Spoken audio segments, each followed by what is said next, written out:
오늘 이재용 삼성 부회장 선고가 있었습니다.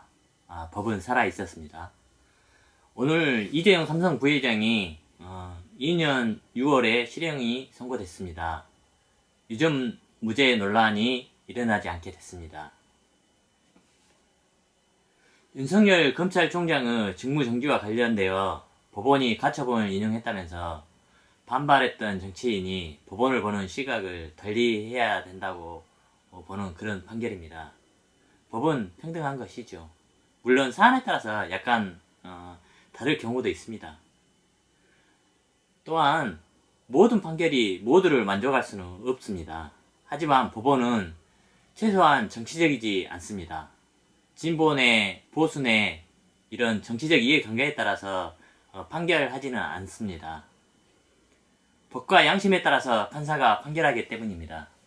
다만 이런 판결의 경우에도 판사가 살아온 과정이나 경험, 가치에 따라서 다르게 판결하는 경우도 있습니다.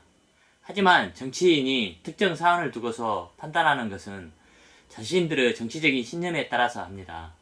이것은 때로는 우리 사회 규범을 벗어나는 경우도 있습니다. 그래서 민주정치가 우리 사회의 합의를 벗어나는 경우도 있습니다. 이게 더 잘못되면 중우정치가 되는 것이죠. 정치가 잘못되면 우리 사회에 갈등이 일어나고 더 큰 문제를 발생시킵니다. 그리고 국민들은 분열하게 됩니다. 민주주의라는 이름을 부르면서도 독재의 길로도 갈 수 있는 것이 잘못된 정치의 한 면일 것입니다. 시민이 민주주의에 대한 신념과 가치가 굳건하지 않으면 말입니다. 이를 막을 수 없습니다. 시민 의식이 높은 만큼 정치인의 수준도 높아질 것입니다. 국민들은 최세원 씨의 딸 정모 씨와 조국 씨의 딸 조모 씨를 두고서 입학 취소에 관해서 교육 행정이 하는 입학 취소에 관한 교육 행정을 공정하지 않다고 이야기하고 있습니다. 그런데 이들을 둘러싸고 있는 사람들은 정치적인 견해에 따라서 다른 목소리를 내고 있습니다.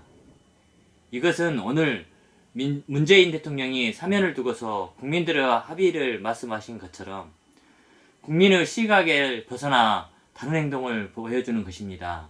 그래서 조국 씨의 딸 조모 씨의 입학 취소 여부를 두고서 국민 대다수가 불공정하다고 이야기하는 것입니다.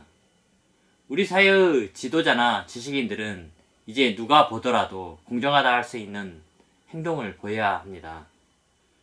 특히 정치인들은 국민 누가 보더라도 도덕적이고 공정하다고 말할 수 있어야 합니다. 그런 사람이 정치를 해야 국민들의 지지를 받는 것이고 국민을 통합해 나라를 진일보한 유치로 만드는 정치인이 될 수 있을 것입니다. 오늘 누가 보더라도 존경받는 정치인, 우리나라에서는 지금 누구일까요? 또 누가 보더라도 존경받는 경제인, 우리나라에서 지금 누구일까요?